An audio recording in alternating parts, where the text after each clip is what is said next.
তো প্রিয় বন্ধুরা, চলুন আজকে আমরা ব্যঞ্জন ধ্বনি সম্পর্কে জানব। ব্যঞ্জন ধ্বনি সম্পর্কে জানতে গিয়ে আমাদের বেশ কিছু গুরুত্বপূর্ণ বিষয় জানতে হবে, যেমন ব্যঞ্জন ধ্বনি কাকে বলে, ব্যঞ্জন ধ্বনি কত প্রকার, ব্যঞ্জন ধ্বনি আহ, তারপরে কি ভাবে ভাগ করা যায়, এ সমস্ত বিষয়গুলি জানব। এটা স্পেশালি নবম দশম শ্রেণীর একটা সিলেবাসের মধ্যে রয়েছে, বাংলা মাধ্যমের। তো এটা আপার প্রাইমারি টেটেও কিন্তু এটা বিশেষভাবে কার্যকরী। আপার প্রাইমারি টেটের জন্য। তো প্রথমে আমাদের যে বিষয়টি জানতে হবে সেটা হচ্ছে যে উম, ব্যঞ্জন ধ্বনি কাকে বলে।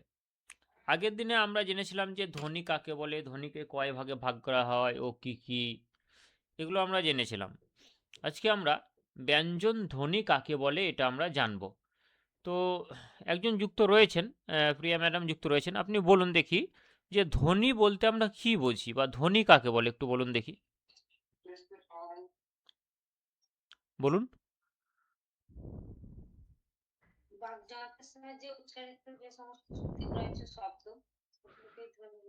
হ্যাঁ হ্যাঁ, ঠিক। এবার বাকযন্ত্র, আমাদের মানুষের কয়েকটি বাকযন্ত্রের কয়েকটি অঙ্গের নাম বলুন দেখি, বা অংশের নাম বলুন দেখি। কণ্ঠ, কণ্ঠনালী, দন্ত, তালু, জিভ, মূর্ধা, ঠোঁট বা ওষ্ঠ। Very good. এখন এই যে ধ্বনিগুলো উচ্চারিত হচ্ছে সেগুলোকে আমরা দুই ভাগে ভাগ করছি, একটা হচ্ছে স্বরধ্বনি, একটা হচ্ছে ব্যঞ্জন ধ্বনি। আচ্ছা, স্বরধ্বনি বলতে আপনি কি বোঝেন, বলুন। স্বরধ্বনি কাকে বলে?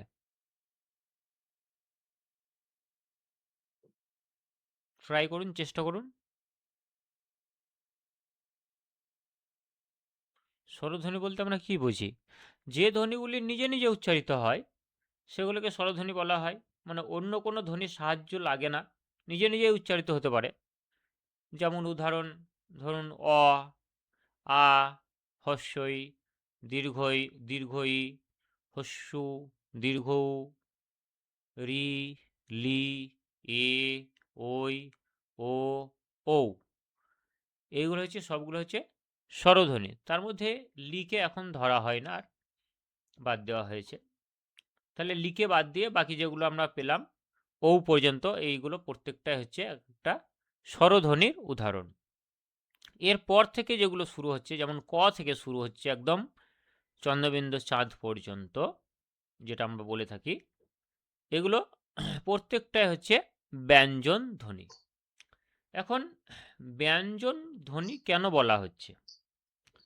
কারণ আমরা জানি যে ব্যঞ্জন মানে হচ্ছে যার মধ্যে অনেক কিছুর সংমিশ্রণ রয়েছে, যার মধ্যে নিজস্বতা সেভাবে নেই, বা নিজে কোনো কাজ করতে পারে না।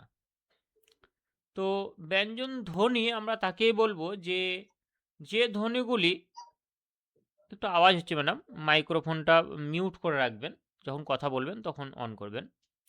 তো ব্যঞ্জন ধ্বনি আমরা তাকেই বলবো যে ধ্বনি, যে ধ্বনি নিজে নিজে উচ্চারিত হতে পারে না। তাহলে যদি কেউ নিজে নিজে উচ্চারিত হতে না পারে, তাহলে নিশ্চিতভাবে অন্য কারোর সাহায্য নিতে হবে তাকে। একটা ছোট ছেলে, সে যদি নিজে দাঁড়াতে না পারে, তাহলে তো বড়দের সাহায্য নেবে। বা একজন বৃদ্ধ বা বৃদ্ধা, সে যদি নিজে দাঁড়াতে না পারে, তাহলে লাঠির সাহায্য নেবে বা অন্য কারোর সাহায্য নেবে।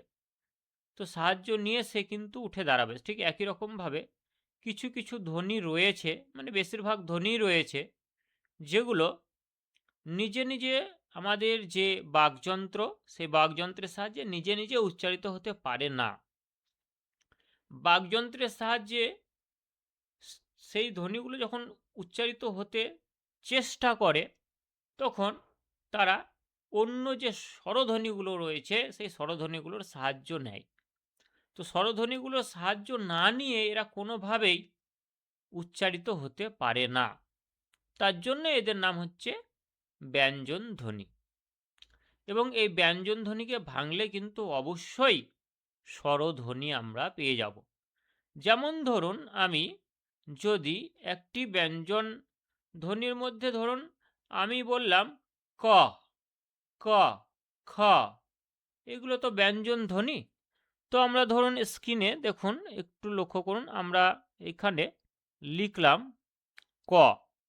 তাহলে ক এটাকে যখন আমরা উচ্চারণ করছি তখন দেখুন এ ক, ক, আ, ক, অ আসছে শেষে। মানে ককে ভাঙলে আমরা যেটা পাবো বা বিশ্লেষণ করলে সেটা হচ্ছে ক হলন্ত যুক্ত অ। মানে এই ক, এই ব্যঞ্জন ধ্বনিটা নিজে নিজে উচ্চারিত হচ্ছে পাচ্ছে না, একে উচ্চারণ করতে গেলে এর সঙ্গে যে স্বরধ্বনি রয়েছে অ, সেই অটাকে প্রয়োজন হচ্ছে। তার জন্য ক হচ্ছে একটা ব্যঞ্জন ধ্বনি।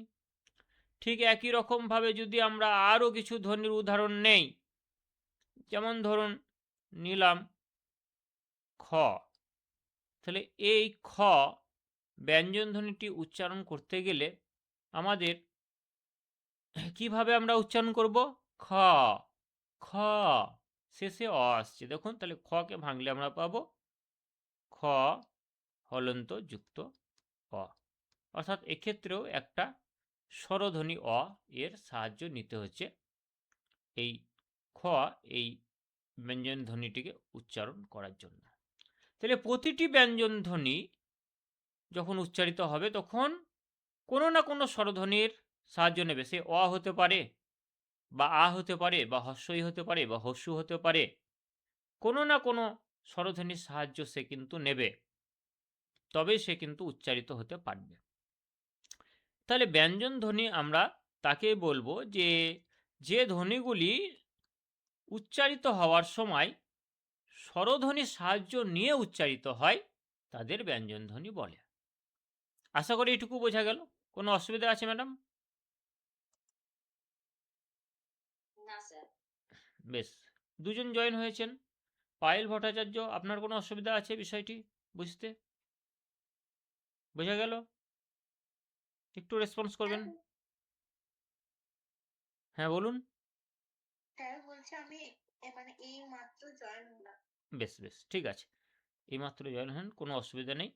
আমি জাস্ট আর একবার একটু বলে দেই যে আমরা একটু আলোচনা করলাম যে ধ্বনি কাকে বলে। একটু মাইক্রোফোনটা মিউট করে রাখবেন, কথা বলার সময় অন করবেন।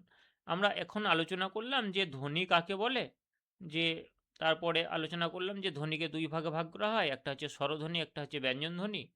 ধ্বনি কাকে বলে, স্বরধ্বনি কী, স্বরধ্বনির কতগুলো ভাগ, এগুলো সম্পর্কে ডিটেলস একটা ক্লাস নেওয়া হয়েছে প্রায় 40 মিনিটের কাছাকাছি। সেই ক্লাসটার রেকর্ড ভার্সন রয়েছে, আমি অ্যাপে আপলোড করে দেবো, আপনারা দেখে নেবেন। কিন্তু আজকের আলোচ্য বিষয় হচ্ছে ব্যঞ্জন ধ্বনি। তো ব্যঞ্জন ধ্বনি আলোচনা করতে গিয়ে এটাই বলা হলো যে, যে ধ্বনিগুলি উচ্চারণ করতে গেলে আমাদের, যখন আমরা বাকযন্ত্রের সাহায্যে ধ্বনি উচ্চারণ করছি তখন কোনো না কোনো স্বরধ্বনির সাহায্য নিতে হচ্ছে। যেমন অ থেকে ঔ পর্যন্ত যে স্বরধ্বনিগুলো রয়েছে, যেমন অ, আ, হস্য ই দীর্ঘ ই, হস্যু দীর্ঘ, রি, লি, লিকে বাদ দিলাম, রে, এ, ওই, ও, ঔ। তাহলে এই স্বরধ্বনিগুলোর মধ্যে যে কোনো একটা সাহায্য নিয়ে তবে ব্যঞ্জনধ্বনি উচ্চারিত হচ্ছে, এটা আলোচনা করা হলো। অর্থাৎ ব্যঞ্জনধ্বনি নিজে নিজে উচ্চারিত হতে পারে না। যেমন উদাহরণ আমি ভেঙে দেখিয়েছি যে ক, এটা উচ্চারণ করতে গেলে ক, শেষে অ আসছে, তা অ হচ্ছে একটা স্বরধ্বনি। তাহলে অ, এই স্বরধ্বনির সাহায্য নিয়ে কটা উচ্চারিত হলো। একই রকমভাবে খ, খ, দেখুন শেষে অ আসছে, তাহলে খ, এটাকে ভাঙলে খ হলন্ত যুক্ত অ পাচ্ছি। মানে খ, এই ব্যঞ্জন ধ্বনিটি উচ্চারণ করতে গেলে অবশ্যই অ, এই স্বরধ্বনির সাহায্য নিতে হচ্ছে।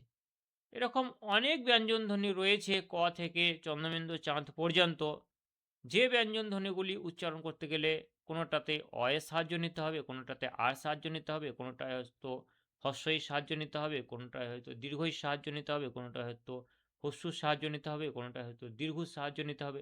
মানে কোনো একটা স্বরধ্বনির সাহায্য নিতেই হবে, তবেই কিন্তু ব্যঞ্জন ধ্বনিগুলি উচ্চারিত হবে। এটা হচ্ছে বিষয়। এখন আমরা জেনে নেব যে এই ব্যঞ্জনধ্বনির প্রকারভেদ বা শ্রেণীবিভাগ, মানে কতগুলো ভাগে আমরা ভাগ করতে পারি ব্যঞ্জনধ্বনিকে, সেই বিষয়গুলো নিয়ে আমরা একটু আলোচনা করব। তো চলুন আমরা নেক্সট স্লাইডে বা 2 নম্বর স্লাইডে আসছি। দেখুন ২ নম্বর স্লাইডে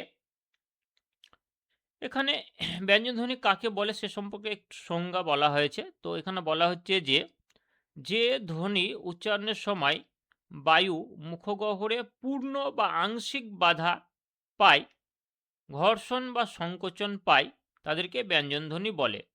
এবং ব্যঞ্জনধ্বনি স্বরধ্বনির সাহায্য নিয়ে, মানে স্বরধ্বনির সাহায্য ছাড়া এগুলো স্পষ্টভাবে উচ্চারিত হয় না, এটাই বলা হয়েছে। এখন এখানে একটি চিত্র রয়েছে যেখানে বলা হয়েছে যে বাতাস মুখে প্রবেশ করছে, প্রবেশ করার পর যখন জিহ্বা বা ঠোঁট বাতাস পুরোপুরি বা আংশিকভাবে আটকে দেয়, আমরা যখন বাতাস মুখে প্রবেশ করছে তখন আমাদের জিহ্বা রয়েছে, ঠোঁট রয়েছে, সেগুলো তো কিছুটা আটকে দেবে বাতাসকে, সেটাই বলছে। তো আটকে দেয়, তারপরে বলছে ব্যঞ্জন ধ্বনি হিসাবে তারপরে শব্দ উৎপন্ন হয়। এটা একটু ওরা গ্রাফিক্সের সাহায্যে এটা একটু দেখানোর চেষ্টা করেছে যে বাতাস নাক মানে যে যখন আমরা মুখ দিয়ে যখন কিছুটা বাতাস নাক দিয়েও তো প্রবেশ করছে, মুখ দিয়েও বাতাস প্রবেশ করছে। তো মুখ দিয়ে বাতাস প্রবেশ করার পর বাতাস তো বাধা পায়। কোন অংশগুলো দিয়ে বাধা পায়? আমাদের যে বাকযন্ত্রের যে অংশগুলো রয়েছে, যেমন হচ্ছে দন্ত, জিহ্বা, নাসিকা, তালু, কণ্ঠ, ওষ্ঠ, এগুলো হচ্ছে আমাদের বাকযন্ত্র। শ্বাসনালী, ফুসফুস, এগুলো সবগুলো হচ্ছে আমাদের বাকযন্ত্রের এক একটা অংশ। তাহলে এই বাকযন্ত্রের যে কোনো একটি বা দুটি বা একাধিক অংশে বাতাস কিন্তু বাধাপ্রাপ্ত হয় এবং তার ফলে যে আওয়াজটা বেরিয়ে আসে সেটাকেই ব্যঞ্জনধ্বনি বলছে। এবং ব্যঞ্জনধ্বনি বলুন, সেটাকে একটু মিউট করে রাখবেন, ডিস্টার্ব হচ্ছে। এগুলো ইউটিউবে ছাড়লে এগুলো চলে যাবে, তো আওয়াজগুলো সমস্যা হবে, একটু ডিস্টার্ব হচ্ছে, মিউট করে রাখবেন। তো সেটাই বলছে যে ব্যঞ্জনধ্বনি কিন্তু আমাদের যে বাকযন্ত্র, সে বাকযন্ত্রের কোনো না কোনো অংশে বাধাপ্রাপ্ত হয়, বাধাপ্রাপ্ত হওয়ার ফলে উৎপন্ন হয়, এটাই এই কথাটাই এখানে বলা হয়েছে। এখন উদাহরণ দিয়ে বলা হচ্ছে যে কি কি ব্যঞ্জনধ্বনি রয়েছে, যেমন ক রয়েছে, খ, তারপরে গ, তারপরে চ, র, ল, তালব্য শ, দন্তের স, হ। মানে ক থেকে এক কথায় ক থেকে চন্দ্রবিন্দু চাঁদ পর্যন্ত প্রত্যেকটাই ব্যঞ্জনধ্বনি, তবে এখানে কিছু কিছু বেছে বেছে দেওয়া হয়েছে। হুম, তো এগুলো যদি আমরা উচ্চারণ করতে যাই, ক শেষে অ আসছে, খ শেষে অ আসছে, গ শেষে অ আসছে, চ শেষে অ আসছে, র শেষে অ আসছে, ল শেষে অ আসছে, তালব্য শ অ আসছে, দন্তের স অ আসছে, হ অ আসছে। বেশিরভাগ ক্ষেত্রেই ব্যঞ্জনধ্বনি উচ্চারণ করতে গেলে অ স্বরধ্বনির সাহায্য নিতে হয়। তাহলে এটা আশা করি মোটামুটি বোঝা গেল। নেক্সট স্লাইডে আমরা আসবো, তার আগে যদি আপনাদের কোনো অসুবিধা আছে তো বলুন। তো চলুন আমরা নেক্সট স্লাইডে চলে আসছি। নেক্সট স্লাইডে বলছে ব্যঞ্জনধ্বনি দুই ভাগে ভাগ করা হয়।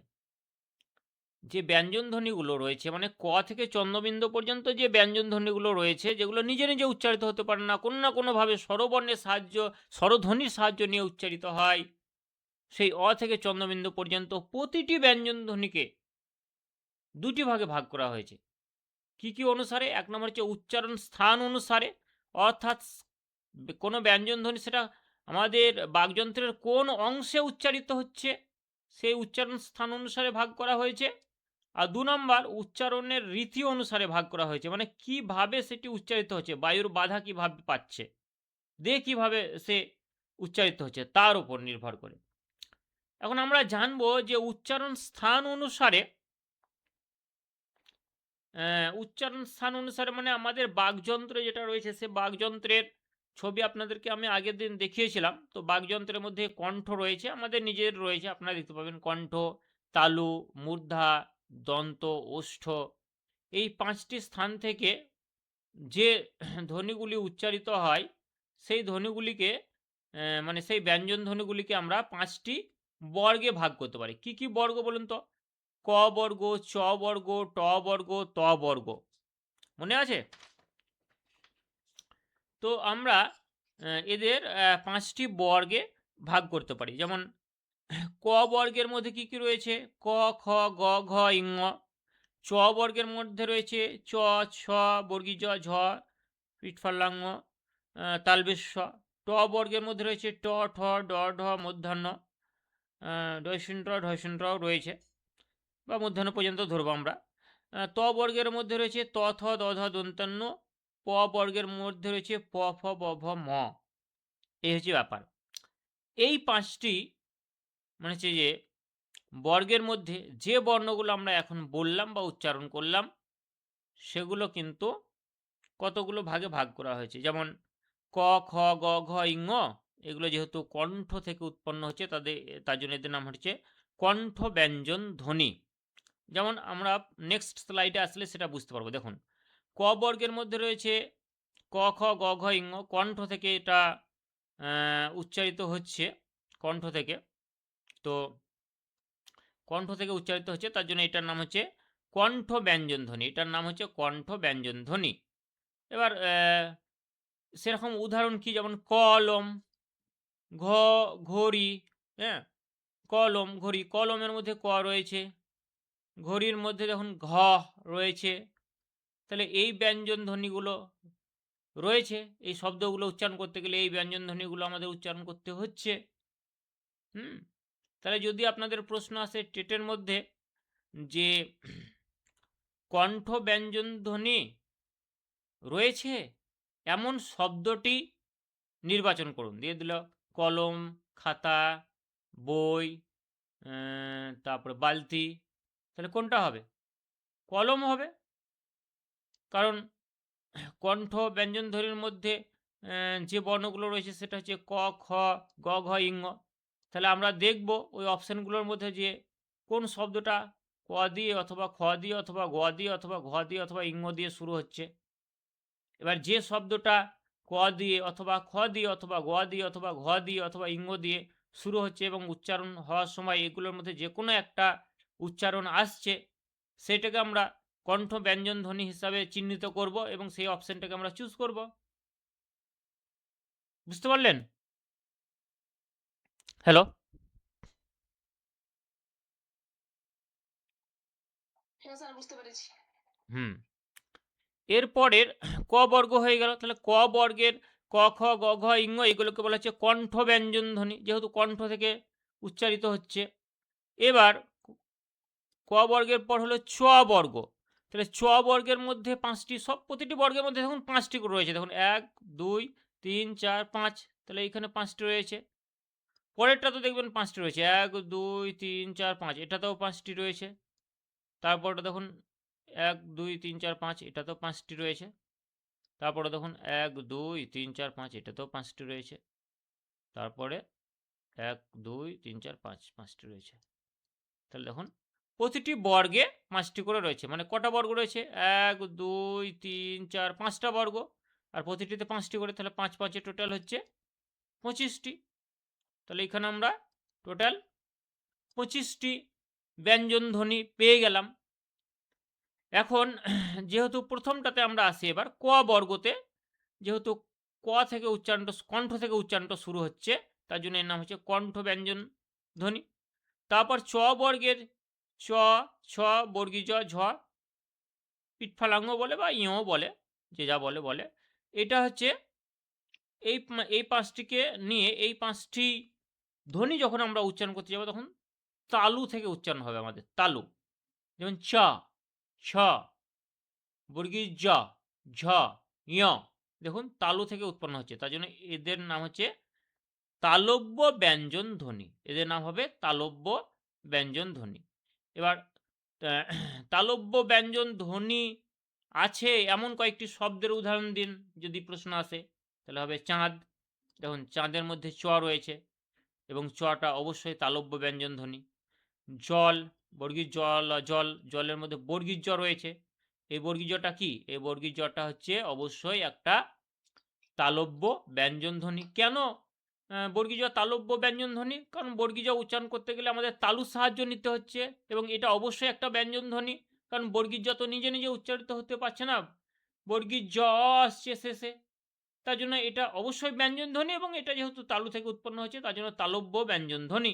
তাহলে তালব্য ব্যঞ্জন ধ্বনি দিয়ে কিন্তু এই ধ্বনির সাহায্যে কিন্তু এই জল এই শব্দটি তৈরি হয়েছে। বা চাঁদ, চাঁদের চ এটাও কিন্তু তালব্য ব্যঞ্জন ধ্বনি দিয়ে শুরু হয়েছে। বেশ, আমরা এবার ট বর্গে আসছি। ট বর্গের মধ্যে কি রয়েছে? ট, ঠ, ড, ঢ, মূর্ধন্য। আচ্ছা, এগুলো কোথা থেকে উৎপন্ন হচ্ছে? যেমন ট, ঠ, ড, ঢ, মূর্ধন্য। আপনারা নিজে নিজে একটু উচ্চারণ করুন, তাহলে বুঝতে পারবেন যে আমাদের বাকযন্ত্রের কোন জায়গা থেকে কোন জায়গায় চাপটা পড়ছে, প্রেশার পড়ছে, বা কোন জায়গা দেখুন অনুভব হবে যে ঠিক এই জায়গা থেকে উচ্চারণ হচ্ছে। এগুলো দেখুন মূর্ধা থেকে, মূর্ধার মধ্যে উচ্চারণ হচ্ছে আমাদের। হ্যাঁ, তার জন্য এগুলোর নাম হচ্ছে মূর্ধান্য ব্যঞ্জন বর্ণ। মূর্ধান্য বানানটা কিন্তু ধরেছিল ইন্টারভিউ প্রাইমারি, তো এই বানানটা মুখস্থ করে রাখবেন। এবার যদি বলা হয় যে মূর্ধান্য ব্যঞ্জন ধ্বনি দিয়ে তৈরি দুটি শব্দের নাম লিখুন, বাংলা শব্দ, তাহলে সেটা হবে, একটা হবে টাকা, একটা হবে ডানা। টাকার ট এটা হচ্ছে মূর্ধান্য ব্যঞ্জন ধ্বনি, ডানার ড এটা হচ্ছে মূর্ধান্য ব্যঞ্জন ধ্বনি। এবার আপনারা আরেকটি ব্যঞ্জন ধ্বনির আরেকটি শব্দের নাম বলুন, বা আরেকটি শব্দ বলুন যেটির মধ্যে একটি মূর্ধান্য ব্যঞ্জন ধ্বনি রয়েছে। বলুন দেখি, একটা শব্দ, বাংলা শব্দ বলুন যার মধ্যে মূর্ধান্য ব্যঞ্জন ধ্বনি রয়েছে, শুরুতেই রয়েছে এরকম বলুন। ঠাকুর। ঠাকুর, হ্যাঁ, ভেরি গুড, ভেরি গুড। আর আরেকজন বলুন দেখি, কেউ কজন যুক্ত রয়েছেন? আরেকজন বলুন দেখি। এই তো মমতাময়ী মণ্ডল বলুন, মমতাময়ী মণ্ডল বলুন। টিয়া। টিয়া, হ্যাঁ, ভেরি গুড। আগেরটা কে বললেন? প্রিয়া না প্রিয়াঙ্কা? আচ্ছা, যিনি বলেননি আগেরটা, মমতাময়ী মণ্ডলের আগে একজন বলেছেন, তিনি বাদ দিয়ে অন্য আরেকজন যিনি রয়েছেন তিনি আর একটা উদাহরণ বলুন দেখি, ঝটপট ঝটপট, খুব সহজ তো, বলুন বলুন, একটা বলুন। মূর্ধন্য ব্যঞ্জন ধ্বনি দিয়ে তৈরি এমন একটি শব্দের নাম বলুন, বাংলা শব্দ। নিপো। নিপো। হ্যাঁ, নিপো। নেপো,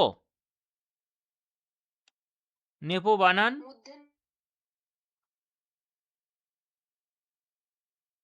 নেপো বানান বলুন।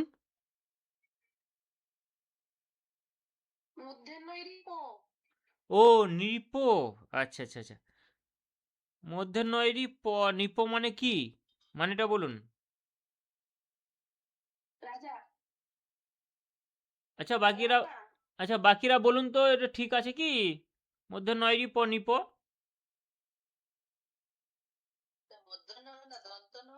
সেটাই তো আমি ভাবছি যে এটা তো আমার খটকা লাগছে, তার জন্য জিজ্ঞেস করলাম। মধ্যাহ্নয়রি প নিপো এ বানান তো আমি আজ পর্যন্ত দেখিনি। আচ্ছা, অন্য একটা বলুন, ওটা না হয় বাদিয়ে দিলাম, অন্য একটা বলুন দেখি। ম্যাডাম ওইটা বাদ দিয়ে অন্য একটা বলুন, আরও তো রয়েছে, 5টি রয়েছে বর্ণ এখানে, ধ্বনি, ব্যঞ্জন ধ্বনি। এই 5টি ব্যঞ্জন ধ্বনির মধ্যে যে কোনো একটা ব্যঞ্জন ধ্বনি নিয়ে আপনি একটা শব্দ তৈরি করুন, তাহলে তো হয়ে যাবে।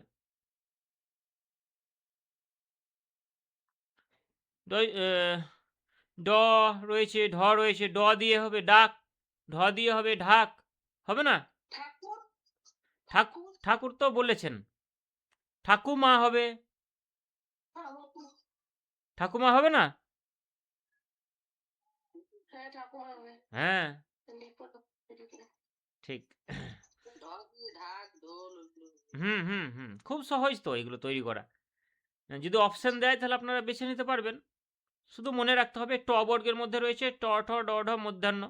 মানে দেখুন, ক বর্গে রয়েছে মানে ক থেকে পাঁচটা পরপর গুনবেন, ক খ গ ঘ ঙ হয়ে গেল। চ বর্গ মানে চ থেকে 5টা গুনবেন, চ, ছ, বর্গীয় ঝ, পিঠফালাঙ্গ। ট বর্গ মানে ট বর্গ থেকে 5টা গুনবেন পরপর, ট, ঠ, ড, ঢ, মধ্যাহ্ন। ত বর্গ বলছে, ত বর্গ মানে ত থেকে 5টা গুনবো পরপর, 5টা গুনবো, তাহলে কি হবে? ত, থ, দ, ধ, দন্তান্ন শেষ হবে। প বর্গ মানে প থেকে 5টা গুনবো, প, ফ, ব, ভ, ম, হয়ে গেল। খুবই সিম্পল। এবার আমরা ট বর্গ পর্যন্ত পড়লাম। এবার আমরা স্লাইডে আসছি, দেখুন। তারপরে রয়েছে যেটা হচ্ছে ত বর্গ। ত বর্গের মধ্যে থাকছে ত, থ, দ, ধ, দন্তান্ন। এই 5টি ব্যঞ্জন ধ্বনি রয়েছে এবং এই 5টি ব্যঞ্জন ধ্বনি যেহেতু আমাদের দন্ত থেকে মানে দাঁতের সাহায্যে এগুলো উচ্চারিত হয়, এই ব্যঞ্জন ধ্বনিগুলো, তার জন্য এগুলোকে বলা হচ্ছে দন্ত ব্যঞ্জন ধ্বনি। কি বলা হচ্ছে? দন্ত ব্যঞ্জন ধ্বনি। উচ্চারণ এখানে শুধু উচ্চারণ স্থান বলে দেওয়া হয়েছে, মানে কোন জায়গা থেকে উচ্চারিত হচ্ছে ধ্বনিটা। এবার যে জায়গা থেকে ধ্বনিটা উচ্চারিত হচ্ছে সেই জায়গার নাম অনুসারে তখন ধ্বনিটার নাম হচ্ছে। এখানে আরেকটা ছক করে এটা করে দেওয়া উচিত ছিল, যে তাহলে নামগুলো কীরকম হচ্ছে। যেমন দন্ত থেকে উচ্চারিত হচ্ছে, তার জন্য এটা হচ্ছে দাঁত থেকে দন্ত, তাহলে এখানে হচ্ছে দন্ত ব্যঞ্জন ধ্বনি, এটার নাম হবে দন্ত ব্যঞ্জন ধ্বনি। এটা মূর্ধা থেকে উচ্চারণ হচ্ছে, তার জন্য এটা হবে মূর্ধান্য ব্যঞ্জন ধ্বনি। এটা তালু থেকে উচ্চারিত হচ্ছে, তার জন্য তালব্য ব্যঞ্জন ধ্বনি। এটা কণ্ঠ থেকে উচ্চারিত হচ্ছে, তার জন্য কণ্ঠ ব্যঞ্জন ধ্বনি। এটা আমি নোটে দিয়েছি, হ্যান্ড রিটেন নোটে পেয়ে যাবেন। এখন দেখুন, দন্ত ব্যঞ্জন ধ্বনির মধ্যে ত, থ, দ, ধ, দন্তান্ন রয়েছে। তো ত দিয়ে এই ব্যঞ্জন ধ্বনি দিয়ে একটি শব্দ তৈরি হচ্ছে তরকারি। দ দিয়ে একটি শব্দ তৈরি হচ্ছে দাদা। তাহলে ত আর দ বাদ দিয়ে থ, ধ, দন্তান্ন, এই তিনটে দিয়ে তিনজন একটা করে শব্দ তৈরি করুন দেখি, দিয়ে বলুন। থ দিয়ে থালা, ভেরি গুড। ধ দিয়ে ধান, বাহ, ধন্যবাদ, ভেরি গুড। আর দন্তান্ন দিয়ে বলুন। নতুন, ভেরি গুড। আর নাচ, নাক, নাগিন, নৃত্য, এগুলো হবে। Very simple. নেক্সট প বর্গে আসছি। প বর্গ মানে প থেকে পরপর 5টা হবে, প, ফ, ব, ভ, ম। এবার এগুলো যেহেতু ওষ্ঠ মানে ঠোঁটের সাহায্য নিয়ে এই ব্যঞ্জন ধ্বনিগুলো উচ্চারিত হচ্ছে, তার জন্য এবার ঠোঁটের ভালো নাম হচ্ছে ওষ্ঠ, তার জন্য এইগুলোর নাম হচ্ছে ওষ্ঠ ব্যঞ্জন ধ্বনি। তাহলে এটার নাম হবে এগুলোর নাম হবে ওষ্ঠ ব্যঞ্জন ধ্বনি। তাহলে যদি বলে যে নিচের অপশনগুলো থেকে নির্বাচন করেন যে কোনগুলো ওষ্ঠ ব্যঞ্জন ধ্বনি, দিয়ে একটাতে দেওয়া হলো প, ফ, ব, ভ, ম, আরেকটাতে দেওয়া হলো প, থ, দ, ধ, ভ, ম, আরেকটা দেওয়া হলো প, ট, ড, মধ্যাহ্ন ম, আরেকটা দেওয়া হলো প, চ, ট, থ, পিঠফালং, আরেকটা দেওয়া হলো ফ, ভ, ইং, চ, এইভাবে মিশিয়ে দেওয়া হলো অপশনগুলো। তাহলে আপনারা কোন অপশনটা চুজ করবেন? ওষ্ঠ ব্যঞ্জন ধ্বনি। প, ফ, ব, ভ, ম, এইটা যে অপশানে থাকবে এইগুলো, এই 5টি, সেই অপশানটাকে আমরা টিক করবেন বা গোল করবেন বেছে নিয়ে।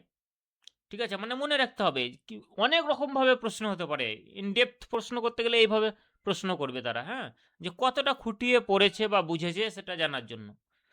তো এখন হচ্ছে এই প বর্গের মধ্যে যে 5টি ব্যঞ্জনধ্বনি রয়েছে, সেই 5টি ব্যঞ্জনধ্বনি নিয়ে একটি করে শব্দ তৈরি করুন। যে দুটি উদাহরণ দেওয়া রয়েছে সেই উদাহরণ দুটি বাদ দিয়ে, যেমন পাতা এবং বই, এই দুটি উদাহরণ বাদ দিয়ে আপনারা প্রত্যেকে এই 5টি ব্যঞ্জনধ্বনি দিয়ে একটি একটি করে শব্দ তৈরি করে আমাকে বলুন এখনই। এই উদাহরণ দুটো। ফ দিয়ে ফল, ভেরি গুড। তারপর আরেকজন বলুন, একজন একটা একটা করে বলবেন। ফসল, ভেরি গুড। অন্যগুলো দিয়ে বলুন না, ফ তো হলো। প দিয়ে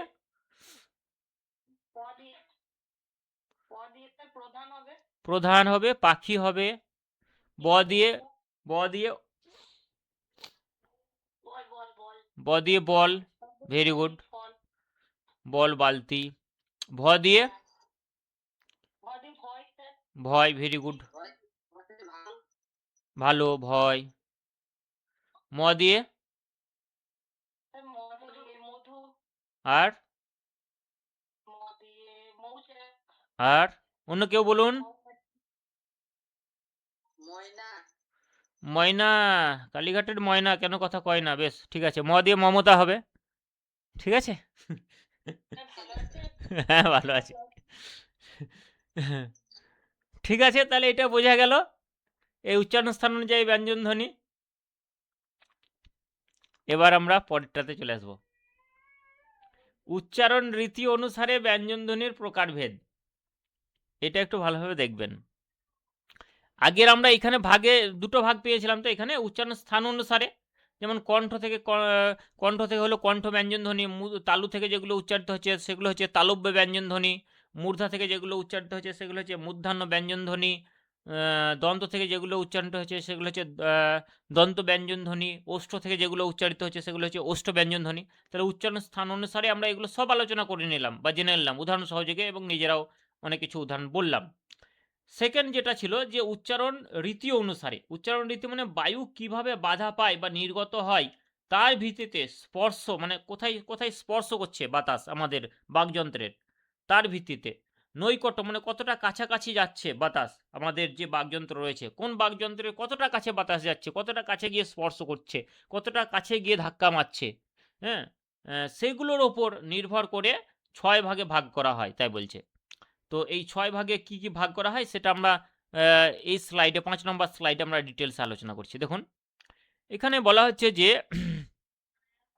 বায়ু মুখগহ্বরে কিভাবে বাধা পায় এবং কিভাবে নির্গত হয় তার ভিত্তিতে ব্যঞ্জনধ্বনিকে 5টি প্রধান শ্রেণীতে ভাগ করা হয়েছে। খুবই গুরুত্বপূর্ণ, এটা খুবই গুরুত্বপূর্ণ। এটা আপনাদেরকে আমি নোটসে দিয়েছি হ্যান্ড রিটেন, তবু এখানে পিপিটিতে তৈরি করা হয়েছে, যেহেতু এই পিপিটিগুলো এআই দিয়ে তৈরি করা হয়, মেড উইথ গামা এআই দিয়ে। ওরা যতটা পারে তৈরি করে দেয়, এআই তো। তো দেখুন ভালোই তৈরি করে দিয়েছে ব্যঞ্জনধ্বনি, খুব সুন্দরভাবে দেখুন ভাগগুলো দেখিয়েছে ওরা।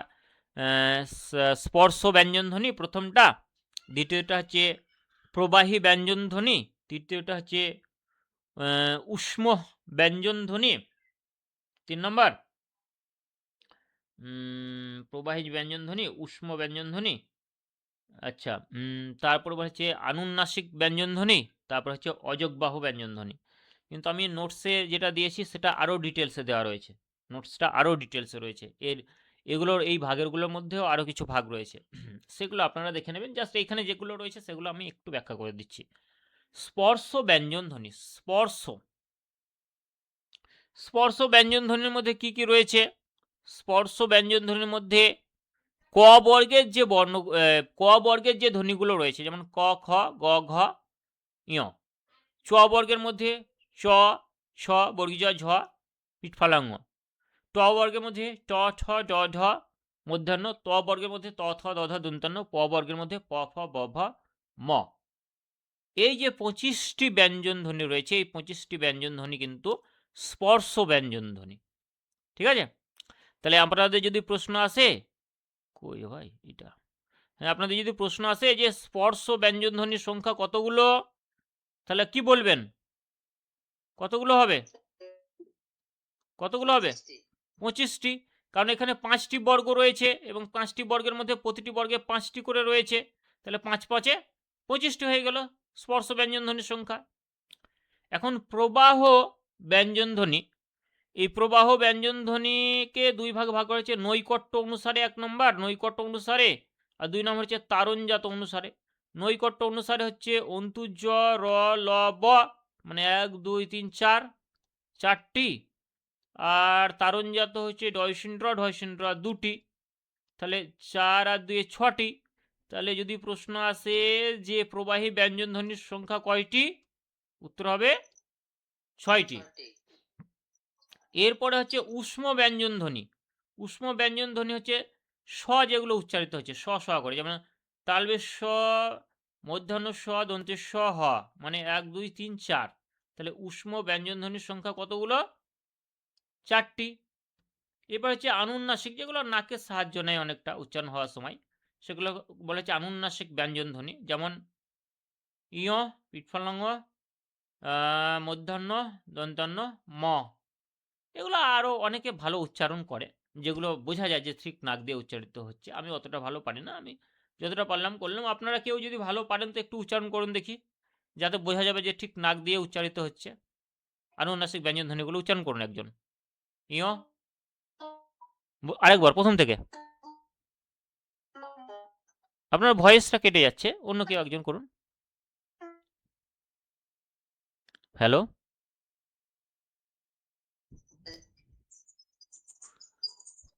অন্য হ্যাঁ হ্যাঁ আপনি উচ্চারণ করুন দেখি কেমন হচ্ছে উচ্চারণ। হ্যাঁ বেশ। আর কে কে রয়েছেন যুক্ত, দাঁড়ান একবার দেখে নেই আমি আর কে কে যুক্ত রয়েছেন। জয়শ্রী সাহা, আপনি একটু উচ্চারণ করার চেষ্টা করুন দেখি।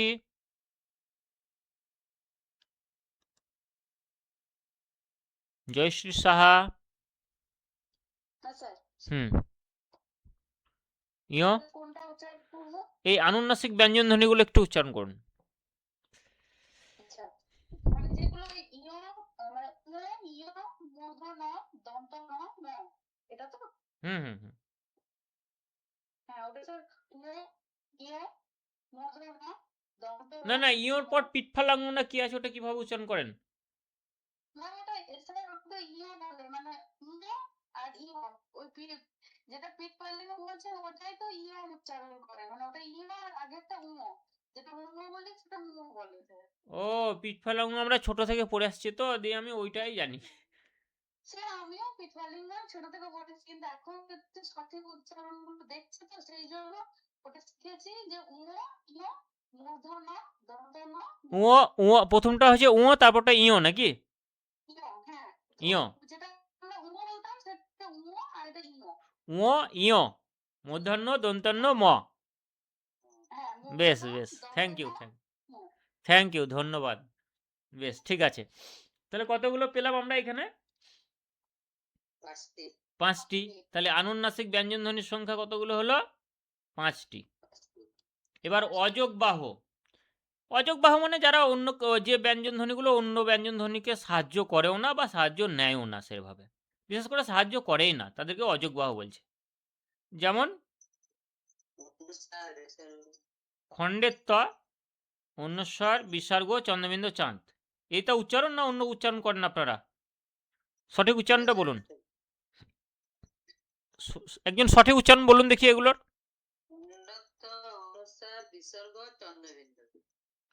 বাকিরা বলছেন ঠিক আছে। খণ্ড ত, মানে খণ্ড ত, তটা অর্ধেক করলে খণ্ড ত।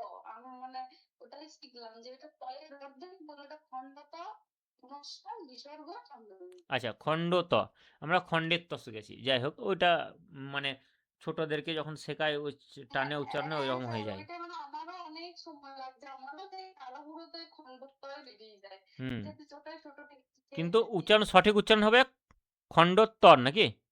খণ্ড ত। হ্যাঁ, মানে খণ্ড ত, খণ্ড হ্যাঁ, খণ্ড ত, মানে তয়ের তয়ের অর্ধেক অর্ধেক। বা খণ্ড, তকে যেমন হ্যাঁ হ্যাঁ ভাঙলে হ্যাঁ, যেটা হয় খণ্ড।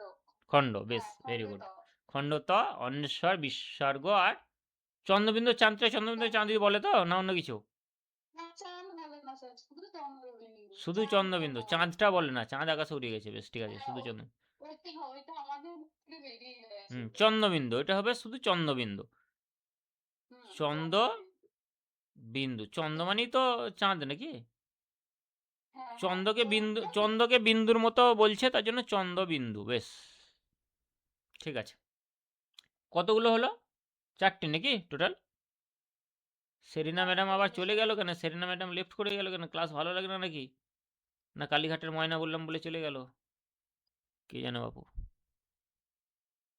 কালীঘাটের ময়নার ভক্ত আছে অনেক, এখানে কালীঘাটের ময়না বলা যাবে না পড়াতে পড়াতে, থাকতে পারে। বেশ, তার জন্য দুঃখিত, কালীঘাটে আর ময়না বলবো না। কজন হলো? 4 হলো নাকি? 4। বেশ। তাহলে দেখুন, তাহলে ব্যঞ্জন ধ্বনিগুলোকে আমরা কি অনুসারে ভাগ করলাম? উচ্চারণ রীতি অনুসারে ভাগ করলাম, উচ্চারণ রীতি অনুসারে।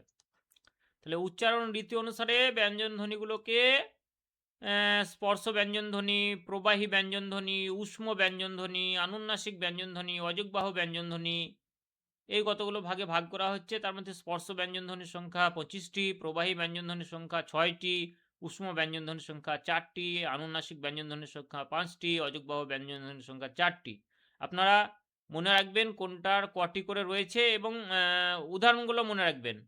যেমন স্পর্শ ব্যঞ্জন বললো, স্পর্শ ব্যঞ্জন ধ্বনির একটি করে উদাহরণ বলুন প্রতিটি বর্গ থেকে। তাহলে আপনি ক বর্গ থেকে ক বলে দিলেন, চ বর্গ থেকে চ, ট বর্গ থেকে চ, মানে ক, চ, ট, ত, প বলে দিলেন, হয়ে গেল। প্রতিটি বর্গ থেকে একটি করে স্পর্শ ব্যঞ্জনধ্বনির উদাহরণ। এখন যদি বলে প্রবাহী ব্যঞ্জনধ্বনি দুটি উদাহরণ দেন, তাহলে কি বলবেন? একটা র বললেন আর একটা ডয়সিন র বললেন বা ঢয়সিন র বললেন, হয়ে গেল। যদি বললো উষ্ম ব্যঞ্জনধ্বনির দুটি উদাহরণ দেন বা দুটি উষ্ম ব্যঞ্জনধ্বনির নাম বলুন, তাহলে হবে তালবেশ হ অথবা তালবেশ মূর্ধন্য ষ। না, দুটি বললে দুটি বলবেন, চারটি কেন বলবেন? আপনাকে যেমন প্রশ্ন করবে সেরকম বলবেন। আপনাকে দুটি জিজ্ঞেস করছে, আপনি চারটি কেন বলবেন? ওইগুলোই তো খারাপ। এবার আপনার পছন্দ মতো চারটির মধ্যে যে কোনো দুটি বললেন। এবার বললো যে আনুনাসিক ব্যঞ্জনধ্বনির দুটি উদাহরণ দেন বা তিনটি উদাহরণ দেন, তাহলে কি বলবেন?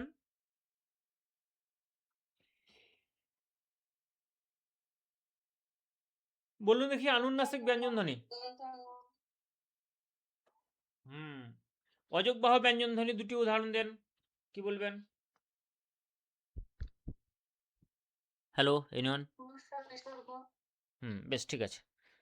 এরপরে অনেকগুলো স্লাইড আছে, তো এখনো 1 2 3টে স্লাইড আছে, বেশ হয়ে যাবে ঝটপট। এবার দেখুন অন্যান্য গুরুত্বপূর্ণ আরো কিছু ব্যঞ্জনধ্বনি রয়েছে, যার মধ্যে উষ্ম ব্যঞ্জনধ্বনি। উচ্চারণটা এরকম হয়তো, উষ্ম হয়তো, উষ্ম। তালবেশ স, মূর্ধন্য ষ, দন্তেশ স, হ, এই চারটি ব্যঞ্জনধ্বনি ঘর্ষণ বা শীষের মতো শব্দ করে উচ্চারিত হয়। যখন উচ্চারিত হয়, যখন দেখবেন ঘর্ষণ সহযোগে উচ্চারিত হয় এবং শীষ দেওয়ার মতো করে উচ্চারিত হচ্ছে।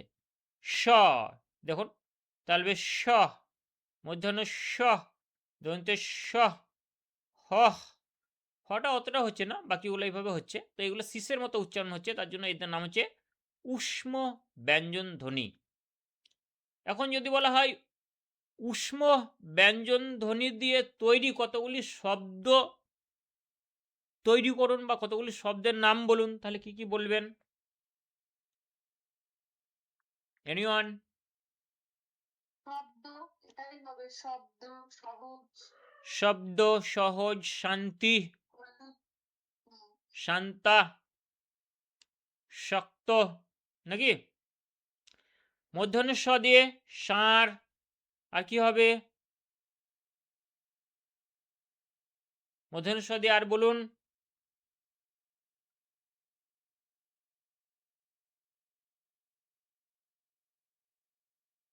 মূর্ধন্য স দিয়ে কারো মাথায় আসছে?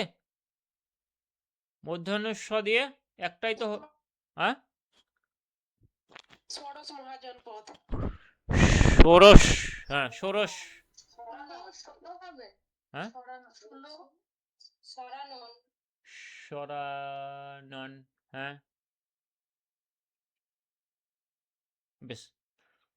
দন্তে স দিয়ে অনেক হবে, বলুন দেখি। সহজ, সহজ, সাপ, সাহস। হ দিয়ে, হ দিয়ে হাসি, হাসি, হাঁস, হলুদ। বেশ, ঠিক আছে। এবার আনুন্নাসিক মানে নাক দিয়ে যেগুলো উচ্চারিত হয়, দেখবেন যে কিছু কিছু ব্যঞ্জনধ্বনি রয়েছে যেগুলো নাক দিয়ে উচ্চারণ করার সময় নাক দিয়ে বায়ু নির্গত হয়, শ্বাসবায়ু। যেমন ইয়, ইয়, ও, মধ্যাহ্ন, দন্তান্ন, ম, নাকের সাহায্য লাগছে এবং নাক দিয়ে কিছুটা বায়ু নির্গত হচ্ছে। সম্পূর্ণ না হলেও কিছুটা বায়ু নাক দিয়ে নির্গত হচ্ছে, কিছুটা বায়ু মুখ দিয়ে নির্গত হচ্ছে, কিন্তু নাকের সাহায্য লাগছে। তার জন্য এগুলোকে বলা হচ্ছে আনুনাসিক ব্যঞ্জনধ্বনি। তাহলে আনুনাসিক ব্যঞ্জনধ্বনি আমরা পেয়ে গেলাম 5টি। তো এই আনুনাসিক ব্যঞ্জনধ্বনিগুলো দিয়ে একটি করে শব্দ তৈরি করুন। আপনারা বলুন ঝটপট, ঝটপট বলুন।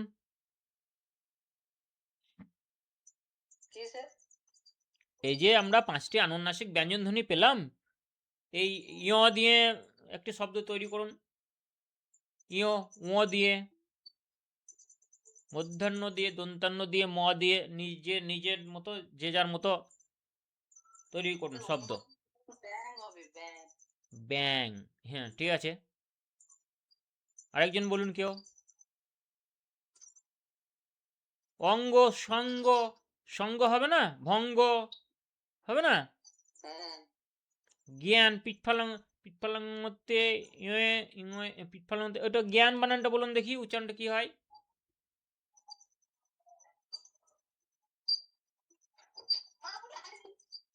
হ্যালো, এটা জ্ঞানটা উচ্চারণ আপনারা কিভাবে করেন?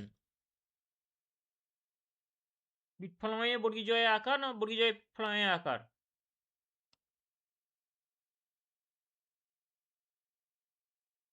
ইহতে বর্গীর জয়ই তো হয়। ইহতে বর্গীর জয়ে আকার দন্তন জ্ঞান জ্ঞান জ্ঞান উচ্চারণ, জ্ঞান। জ্ঞান বানান করে উচ্চারণ করুন দেখি একজন কেউ শুদ্ধ।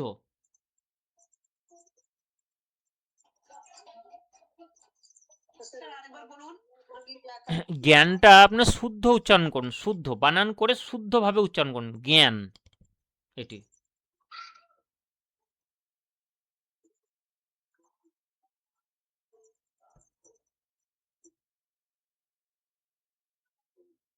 জ্ঞান বর্গীর জয়ে ইহতে আকার দন্তন জ্ঞান। ঠিক হলো? যেটা পিৎফলন হয় না, না, বর্গীজয়ে পিৎফলন তো হবে না। হ্যাঁ বর্গীর জয়ে ইহতে, বর্গীর জয়ে ইহতেই দেখাচ্ছে।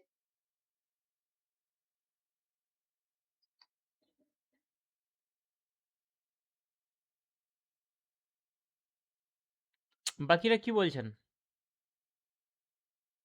বর্গীজয়ে ইহতে হবে না ইহতে বর্গীজয়ে আকার দন্তান্ন হবে? না স্যার, ওটা যদি বর্ণ বিশ্লেষণ করা যায় তাহলে তো বোঝা যাবে। বর্ণ বিশ্লেষণ করুন দেখি একজন কেউ, জ্ঞান এর বর্ণ বিশ্লেষণ করুন দেখি। স্যার ওটা জ্ঞান হবে আপনার বর্গীয় জয় হসন্ত যুক্ত ইহ যুক্ত আ যুক্ত মানে ইহ হসন্ত যুক্ত আ যুক্ত দন্ত ন হসন্ত যুক্ত অ। জ্ঞান বর্ণ বিশ্লেষণ, একটু ওয়েট করুন। হ্যাঁ, বর্গীজ হলন্ত যুক্ত ইয় যুক্ত আ যুক্ত দন্তান্ন যুক্ত অ।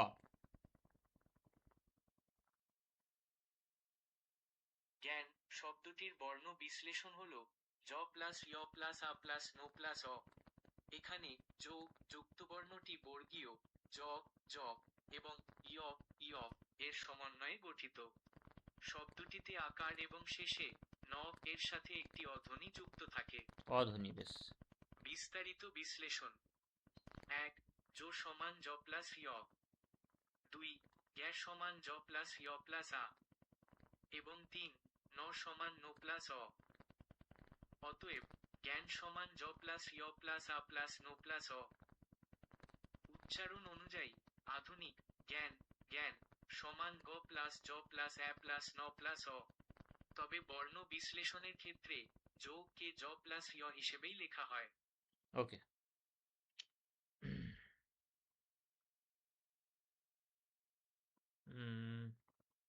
এক মিনিট। জ্ঞান উচ্চারণ,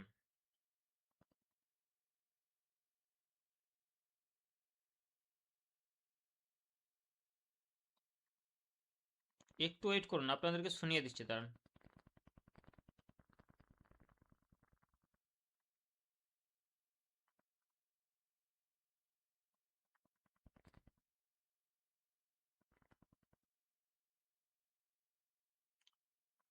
চয় আকার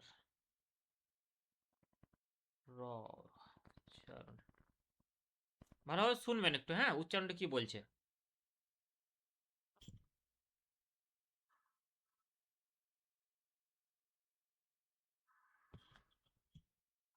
জ্ঞান শব্দের সঠিক উচ্চারণ হল জ্ঞান জ্ঞান। শব্দের শুরুতে জো জ প্লাস য় থাকলে সাধারণত তার উচ্চারণ গ্যা বা গ্যা এর মতো হয়। জো বর্ণটির সাথে আকার থাকায় উচ্চারণটি অনেকটা জ্ঞান নেজেলি মডুলেটেড জ্ঞান এর মতো শোনায়। উচ্চারণের বিবরণ: 1. বানান জ্ঞান। 2. উচ্চারণ জ্ঞান জ্ঞান এবং 3. বিশ্লেষণ জ এবং ইয় এর মিলিত রূপ জো এখানে জ্ঞা এর মতো কাজ করে। বেশ, ঠিক আছে, বুঝতে পারলেন? উদাহরণ বুঝতে পারলেন? স্যার তাহলে বর্গীয়টা আগে হবে? হ্যাঁ হ্যাঁ, জ্ঞ। বর্গীয়টা আগে হবে, জ্ঞান উচ্চারণটা হচ্ছে জ্ঞান, বর্গীয়টা আগে, তারপর ওই ইয়টা আসছে, তারপর আসছে জ্ঞান। বেশ, ঠিক আছে। কনফিউশন হলে আমরা এইভাবে দেখে নেবো একটা গুগলে সার্চ করে। এটা তো আমাদের ওপেন, ধরুন আমাদের ধরুন প্র্যাকটিস ক্লাস বলতে পারেন, বা এমনি থিওরি ক্লাস, প্র্যাকটিস ক্লাস, আর এটা লাইভ ক্লাস হলেও এটা আমাদের নিজেদের মতো করে আমরা শিখি বা পড়ি। তো এইগুলো কোনো ব্যাপার নয় যে কোনো একটা জিনিস দেখতে হলো বা জানলাম না বা ভুলে গেলাম, যা জিনিসটা জানা নাই, নিঃসংকোচে সেটা বলবেন, আপনারাও আলোচনা করবেন, আমরা আলোচনা করব। যতটা ক্লোজ আসা যায় ততটা ভালো, আর যতটা মানে লুকিয়ে ছিপিয়ে জানি না জিনিসটা অ্যাভয়েড করে গেলাম, এই জিনিসটা ঠিক নয়, তাহলে আমরা শিখতে পারবো না বা ক্লিয়ার হবে না। আমরা এইভাবেই শিখবো, আমরা যেগুলো জানি না সেগুলো এইভাবে জেনে জেনেই শিখবো। যেগুলো প্রয়োজন হবে সেগুলো সাহায্য নিতে হয়, নেবো। যতদিন বাঁচি, স্বামী বিবেকানন্দ বলেছে, ততদিন শিখি, কোনো অসুবিধা নাই। নেক্সট, নদী, দন্তান্ন দিয়ে বলুন আর দুটি। নূপুর। নতুন, বেশ, আর নয়ন। নয়ন, ভেরি গুড, আর নাক। নাক। বেশ, হয়ে গেল। এবার আমরা আসবো অযোগ বাহ ব্যঞ্জন ধ্বনি। যেমন খণ্ডত, অন্বেষর, বিসর্গ আর চন্দ্রবিন্দু, এটা হচ্ছে সঠিক উচ্চারণ। স্বাধীনভাবে উচ্চারিত হয় না, অন্য বর্ণের সাথে যুক্ত থাকে, অর্থাৎ অ নে খণ্ড ত এইভাবে যুক্ত থাকে।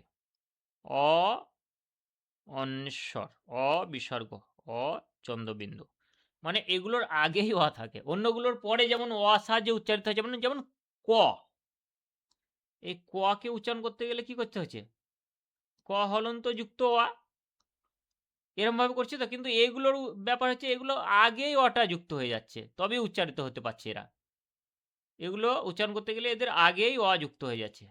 বুঝতে পারলেন? বোঝা গেল? যেমন ক উচ্চারণ করতে গেলে কর পরে অকে আনতে হচ্ছে, কিন্তু এই যে খণ্ড ত, অন্বস্বর, বিসর্গ, চন্দ্র বিন্দু, এগুলো উচ্চারণ হওয়ার সময় এরা অ এই স্বরধ্বনির সাহায্য নিচ্ছে, কিন্তু অটা আগে আসছে, এটাই হচ্ছে বিষয়। আর এগুলো হচ্ছে অযোগবাহ ব্যঞ্জন ধ্বনির কতগুলি উদাহরণ। তাহলে যদি প্রশ্ন আসে যে, এটা প্রশ্ন আসে, এটা বেশিরভাগই প্রশ্ন আসে যে অযোগবাহ ব্যঞ্জন ধ্বনিটি কোনটি অযোগবাহ ব্যঞ্জন ধ্বনি, নিচেরগুলোর মধ্যে অনেকগুলো অপশন থাকবে, তারপরে আপনারা দেখবেন যে এই চারটির মধ্যে যে কোনো একটি যেটাতে থাকবে, বা দুটি বা তিনটি যেটাতে থাকবে, বা চারটি যদি দেওয়া যায় তো চারটি যদি থাকে তো সেটাকে আপনাদের অপশন চুজ করতে হবে। যেমন খণ্ডত, অন্বস্বর, বিসর্গ এবং চন্দ্রবিন্দু, এই চারটিকে বলা হচ্ছে অযোগবাহ ব্যঞ্জন ধ্বনি। এখন এই সংজ্ঞাগুলো নিয়ে আমরা একদিন আলোচনা করব। কোনগুলো? যেমন এইখান থেকে আমরা এই স্লাইডে যে স্পর্শ ব্যঞ্জনধ্বনি কাকে বলে, প্রবাহী ব্যঞ্জনধ্বনি কাকে বলে, উষ্ম ব্যঞ্জনধ্বনি কাকে বলে, আনুন্নাসিক ব্যঞ্জনধ্বনি কাকে বলে, অযোগবাহ ব্যঞ্জনধ্বনি কাকে বলে, কেন নামকরণ হচ্ছে অযোগবাহ ব্যঞ্জনধ্বনি, হ্যাঁ, তো এগুলো নিয়ে আমরা এই সংজ্ঞাগুলো নিয়ে একদিন আলোচনা করব। সংজ্ঞার নোটস আমি তৈরি করব ভালোভাবে, দিয়ে সেগুলোকে আপনাদেরকে আমি একটু বোঝাবো যে নামকরণ কেন হচ্ছে প্রত্যেকটা আলাদা আলাদা। আজকে আর হবে না, আজকে জাস্ট সামারাইজ করে দিচ্ছি, এটা মোটামুটি ওভারঅল একটা কনসেপ্ট দিচ্ছি, তারপর তখন প্রত্যেকটা ধরে ধরে তার সংজ্ঞা এবং তার উদাহরণ তো থাকবেই, আজকে যেমন উদাহরণ আছে সেভাবে দিয়ে একটু ডিটেলসে আলোচনা করব। তো এই স্লাইডটা আশা করি হয়ে গেল যে উষ্ম ব্যঞ্জনধ্বনি যেমন স, মধ্যাহ্ন স, দন্ত স, হ, আনুন্নাসিক ব্যঞ্জনধ্বনি যেমন ইয়, ইয়, ইয়, উয়, মধ্যাহ্ন দন্তান্ন ম, অযোগবাহ ব্যঞ্জনধ্বনি যেমন খণ্ড ত, অন্বেষর, বিসর্গ এবং চন্দ্রবিন্দু। ঠিক আছে, এটা নিয়ে এই স্লাইডের মধ্যে যেটাকে পড়ানো হলো তাতে আপনাদের কি কোনো সমস্যা আছে? না স্যার। বেশ, তাহলে আমরা পরের স্লাইডে যাচ্ছি, নেক্সট স্লাইডে। আচ্ছা, ঘোষ এবং অঘোষ, ভেরি গুড। আচ্ছা, ঘোষ মানে কি বলুন তো দেখি একজন, ঘোষ মানে কি বুঝে সাধারণত? ঘোষ ধ্বনি, ঘোষ বলতে আমরা কি বুঝবো? ঘোষ মানে হচ্ছে ঘর্ষণ হবে যেখানে, এবং গম্ভীর্যপূর্ণ আওয়াজ হবে, গাম্ভীর্যপূর্ণ আওয়াজ হবে। তাহলে যে ধ্বনিগুলি উচ্চারণ করতে গেলে গাম্ভীর্যপূর্ণ আওয়াজ হয় ঘর্ষণ হওয়ার ফলে, সেগুলো হচ্ছে ঘোষ ব্যঞ্জন ধ্বনি। আর যে ব্যঞ্জন ধ্বনি উচ্চারণ করতে গেলে গাম্ভীর্যপূর্ণ আওয়াজ হয় না, ততটা গাম্ভীর্যপূর্ণ আওয়াজ হয় না, বা আমরা বলতে পারি গাম্ভীর্যপূর্ণ আওয়াজ হয়ই না। এবার যেহেতু গাম্ভীর্যপূর্ণ আওয়াজ হয় না, তার জন্য আমরা বলবো অঘোষ, মানে ঘোষ বা নাদ বা গাম্ভীর্যের সৃষ্টি হচ্ছে না। এবার আপনাদেরকে খুঁজে বার করতে হবে যে কোনগুলো ঘোষ ব্যঞ্জন ধ্বনি আর কোনগুলো অঘোষ ব্যঞ্জন ধ্বনি। দেখুন, ঘোষ ব্যঞ্জন ধ্বনি যেগুলো রয়েছে সেগুলো হচ্ছে গাহ, গাহ, বর্গীয, ডয়সিন্ড্রা, দহ, বহ, তারপরে ঘ, ঝ, ঢ, ধ, ভ, বা এইভাবে যদি পড়ি গা, ঘা, বর্গীয, ঝ, ড, ঢ, দ, ধ, ব, ভ, এগুলো দেখুন উচ্চারণ করতে গেলে কিন্তু একটা গাম্ভীর্যপূর্ণ আওয়াজ হচ্ছে। তার জন্য এগুলো অবশ্যই কি হবে, এগুলো হচ্ছে ঘোষ, এগুলো হচ্ছে ঘোষ ব্যঞ্জন ধ্বনি, ঘোষ ব্যঞ্জন ধ্বনি। তাহলে বলুন, ঘোষ ব্যঞ্জন ধ্বনি আমরা কি কি পেলাম? গ, ঘ, বর্গীয় চ, ঝ, ড, ঢ, দ, ধ, ব, ভ। অর্থাৎ এগুলো হচ্ছে ঘোষ। প্রতিটি বর্গের তৃতীয় এবং চতুর্থ বর্ণ হ্যাঁ, বেশ, ভেরি গুড। তাহলে এবার ডান দিকে চলে আসুন, দেখুন এখানে বর্গ রয়েছে, ক বর্গ, চ বর্গ, ট বর্গ, ত বর্গ, প বর্গ। তাহলে প্রতিটি বর্গের এটা হচ্ছে ধরুন, এটা হচ্ছে প্রথম, এটা হচ্ছে দ্বিতীয়, এটা হচ্ছে তৃতীয়, এটা হচ্ছে চতুর্থ। তাহলে প্রতিটি বর্গ মানে ক বর্গের তৃতীয় এবং চতুর্থ, ছ বর্গেরও তাই তৃতীয় চতুর্থ, মানে প্রতিটি বর্গের তৃতীয় এবং চতুর্থ মানে ভাগের যে ধ্বনিগুলি রয়েছে সেই ধ্বনিগুলো হচ্ছে ঘোষ ব্যঞ্জন ধ্বনি। তাহলে ঘোষ ব্যঞ্জন ধ্বনি কি হবে? প্রতিটি বর্গের তৃতীয় এবং চতুর্থ, তৃতীয় এবং চতুর্থ ধ্বনিগুলি হচ্ছে, প্রতিটি বর্গের তৃতীয় এবং চতুর্থ ধ্বনিগুলি হচ্ছে ঘোষ ব্যঞ্জন ধ্বনি। তাহলে প্রতিটি বর্গের প্রথম এবং দ্বিতীয় এগুলো কি হবে? এই যে প্রথম আর এই দ্বিতীয় পড়ে থাকলো, কি হবে? অঘোষ হবে। Very good. এবার অঘোষ হবে সেটা তো আমাদের একটু যাচাই করতে হবে, আমি জাস্ট লিখছি অঘোষ, অঘোষ ব্যঞ্জন ধ্বনি। এবার এই অঘোষ ব্যঞ্জন ধ্বনি দেখুন, ক, খ, কোনো ধরনের ঘর্ষণ হচ্ছে না সেইভাবে, বা সেইভাবে গাম্ভীর্যপূর্ণ আওয়াজ হচ্ছে না।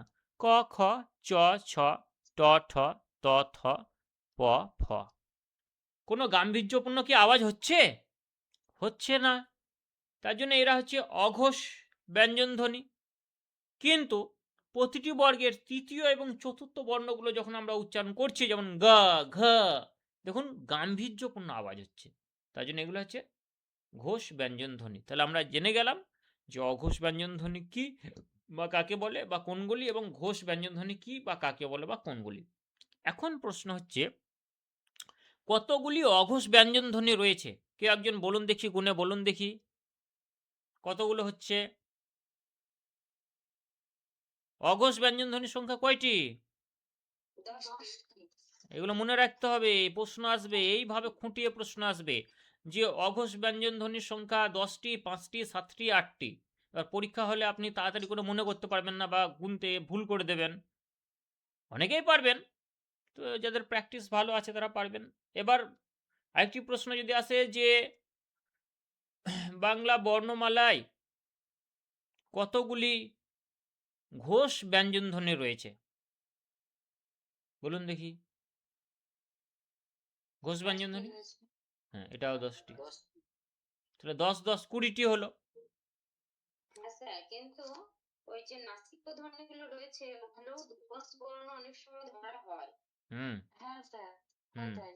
হুম মানে ওই ঘোষ নাসিক্য বর্ণ যেগুলো 5টি রয়েছে ওইগুলোকেও ঘোষ ধ্বনি ধরা হয়ে থাকে। ধরা হয়ে থাকে। তাহলে এখানে আমরা যদি 10টি পাই তাহলে প্লাস করলাম। এবার নাসিক্য বর্ণ যেগুলো রয়েছে, যেমন কি কি রয়েছে? ইয় রয়েছে, ও, ইয়, মূর্ধন্য, ও, দন্তন্য, ইয়, হ্যাঁ দন্তান্ন, মূর্ধান্য আর ম, নাকি? তাহলে কটা হলো? 1 2 3 4 5টি হলো। তাহলে 10 আর 5 টোটাল 15। 15। তাহলে এই 15টি হচ্ছে আমাদের ঘোষ ব্যঞ্জন ধ্বনি। কিন্তু এই যে এগুলোর আবার আরেকটা নাম আছে, আরেকটা ভাগে এদেরকে ফেলা হয়। ইয়, ও, ইয়, দন্তান্ন, মধ্যাহ্ন, ম, এদেরকে আবার নাসিক্য ব্যঞ্জন ধ্বনি বলা হয়। এদের একটা নাম আছে, এদের নাম হচ্ছে কি? নাসিক্য ব্যঞ্জন ধ্বনি। জানেন আপনারা, তা আমি আবার বলে দিলাম, আপনারাই বললেন আগে। নাসিক্য ব্যঞ্জন ধ্বনি। তাহলে নাসিক্য, যদি প্রশ্ন আসে যে নাসিক্য ব্যঞ্জন ধ্বনিগুলো কি ঘোষ ব্যঞ্জন ধ্বনির মধ্যে পড়ে না অঘোষ ব্যঞ্জন ধ্বনির মধ্যে পড়ে? উত্তর হবে কি? উত্তর হবে ঘোষ ব্যঞ্জন ধ্বনির মধ্যে। ঘোষ ব্যঞ্জন ধ্বনির মধ্যে পড়ে। তাহলে টোটাল ঘোষ ব্যঞ্জন ধ্বনির সংখ্যা 15টি আর অঘোষ ব্যঞ্জন ধ্বনির সংখ্যা 10টি। নিচে দেখুন মনে রাখো বলে রয়েছে যে প্রতিটি বর্গের প্রথম এবং তৃতীয় বর্ণ, আচ্ছা অল্প প্রাণ মহাপ্রাণ ওটা পরে আসছি। প্রথম এবং দ্বিতীয় হচ্ছে অঘোষ এবং তৃতীয় আর চতুর্থ হচ্ছে ঘোষ। তাহলে অঘোষ আর ঘোষটা আমরা জানলাম, অঘোষ আর ঘোষ। এই অল্প প্রাণ মহাপ্রাণটা আমরা কেটে দিলাম, এটা একসঙ্গে পড়বো না, গুলিয়ে যাবে, তার জন্য এটা পরের দিনে পড়বো আমরা। জাস্ট আমরা আজকে ঘোষ আর অঘোষটা জেনে নিলাম। আপনারা অনেকেই জানেন, বলতে পারবেন না এখন, কিন্তু আমি এটা আজকে পড়ছি না, এটা নেক্সট ডে আলোচনা করব।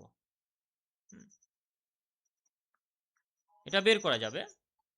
এটা যেমন ধরুন, না বলেই দেবো, আলোচনা করে দেবো অল্প প্রাণ মহাপ্রাণটা। হ্যালো, স্যার করে দিন, বেশ। করে দিন। তাহলে আপনাদের যদি মনে হচ্ছে তাহলে অল্প প্রাণ আর মহাপ্রাণটা দেখুন। অল্প প্রাণ আর মহাপ্রাণটা হচ্ছে যেমন ক, প্রথমটা দেখুন, দাঁড়ান এগুলো একটু আমি ইরেজ করে নেই, তাহলে সুবিধা, অনেক কিছু লেখা হয়ে গেছে, একটু ইরেজ করে নেই, ক্লিন করে নেই, এটা একটু জাস্ট ওয়েট করুন।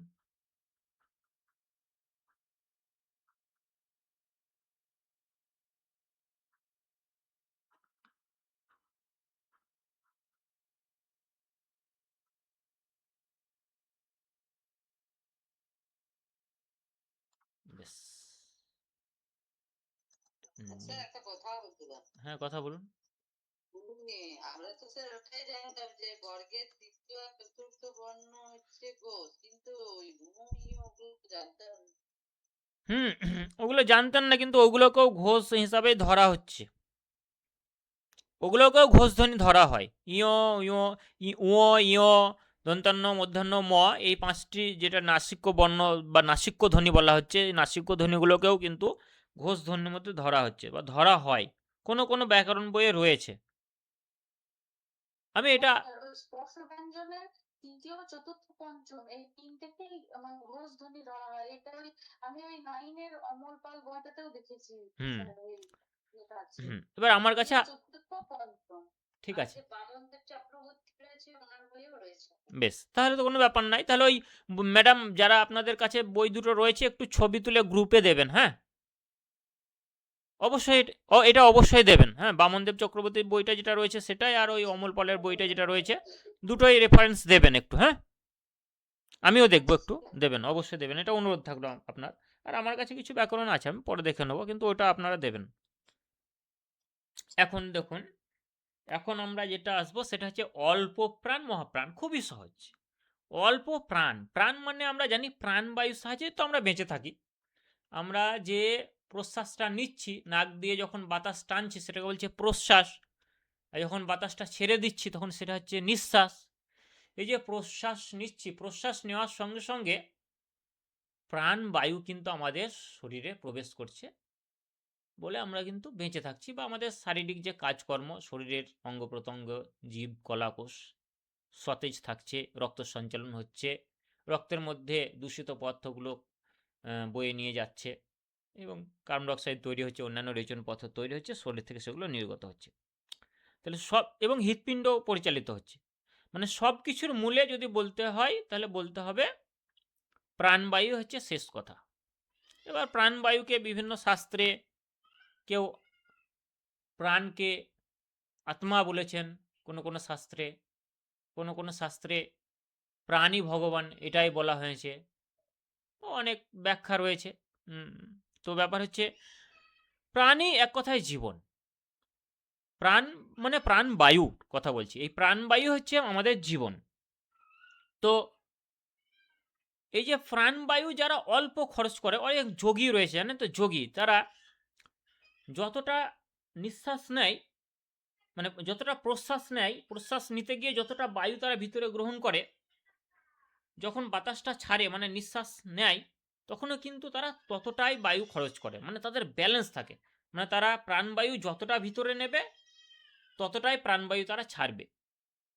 তার ফলে তারা কিন্তু বৃদ্ধ হয় না বা বৃদ্ধা হয় না, এরকম কন্ট্রোল তাদের মধ্যে রয়েছে। কিন্তু সাধারণ প্রাণী বা সাধারণ মানুষ কি করে, আমরা প্রাণবায়ু যতটা নিয়ে নেই তার থেকে প্রাণবায়ু ছাড়ি বেশি,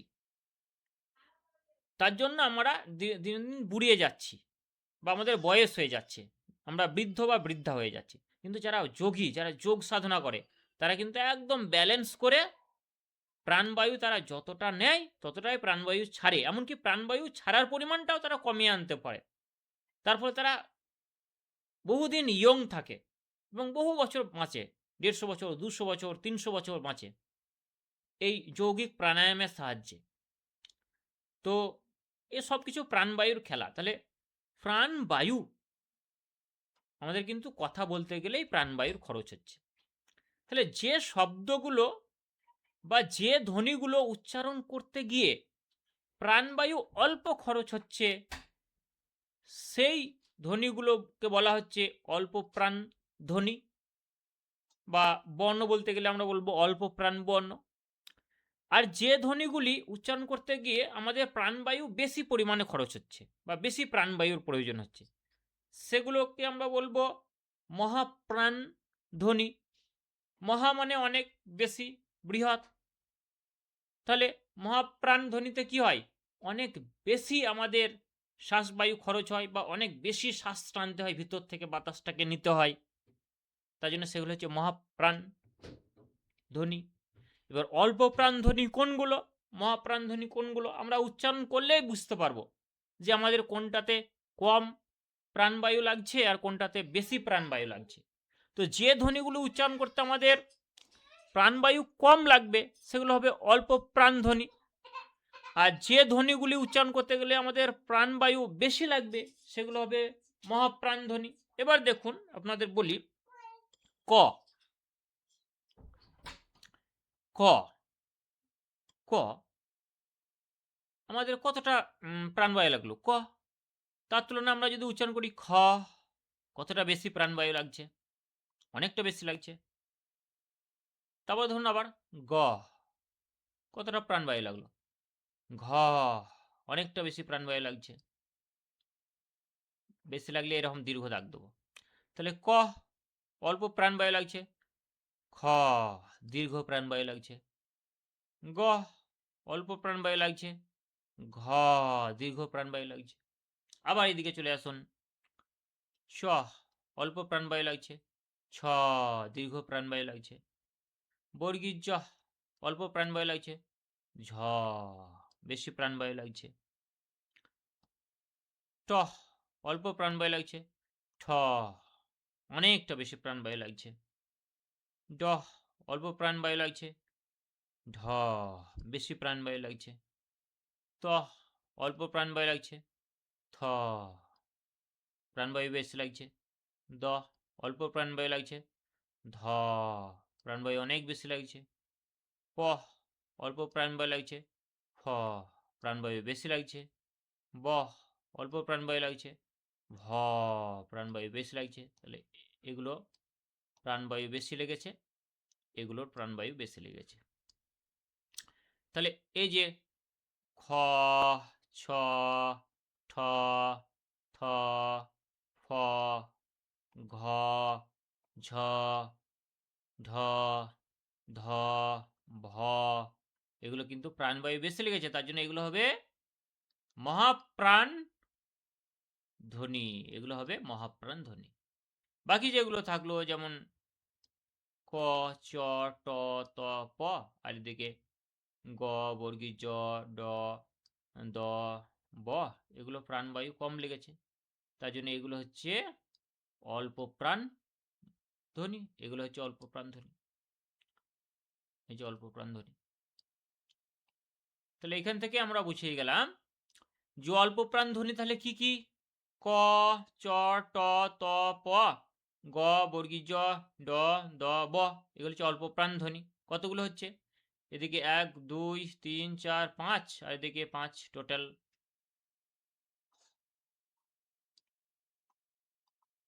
10টি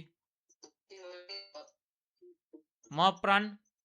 এদিকে 5টি, 1 2 3 4 5, এদিকে 5টি। তাহলে মহাপ্রাণ হচ্ছে কতগুলো হচ্ছে মহাপ্রাণ? 10টি। তাহলে 10টি হচ্ছে অল্প প্রাণ ধ্বনি আর 10টি হচ্ছে মহাপ্রাণ ধ্বনি। এবার প্রতিটি বর্গের প্রথম আর তৃতীয়, প্রতিটি বর্গে প্রথম এবং তৃতীয় যে ধ্বনিগুলো রয়েছে সেগুলো হচ্ছে অল্প প্রাণ ধ্বনি, এবং দ্বিতীয় আর চতুর্থ যেগুলো রয়েছে সেগুলো হচ্ছে মহাপ্রাণ ধ্বনি। তাই তো এখানে বলা হচ্ছে, দেখুন প্রতিটি বর্গে প্রথম এবং তৃতীয় হচ্ছে অল্প প্রাণ ধ্বনি আর দ্বিতীয় ও চতুর্থ হচ্ছে মহাপ্রাণ ধ্বনি। ঠিক আছে? কারো কোনো সমস্যা? বুঝতে পারলেন? বেশ। আর একটা স্লাইড আছে জাস্ট, আর 5-7 মিনিট লাগবে, একটু ওয়েট করুন, তারপর ক্লাস শেষ হবে। এগুলো মনে রাখার কোনো মানে মনে রাখার একটা উপায় আছে মনে রাখার, খুব দারুণ একটা উপায় আছে মনে রাখার, যেটা সারা জীবন মনে রাখবে যদি সারা জীবন ওই উপায়টা অবলম্বন করে রাখতে পারেন। সেটা হচ্ছে খাতায় লিখে নিয়মিত প্র্যাকটিস।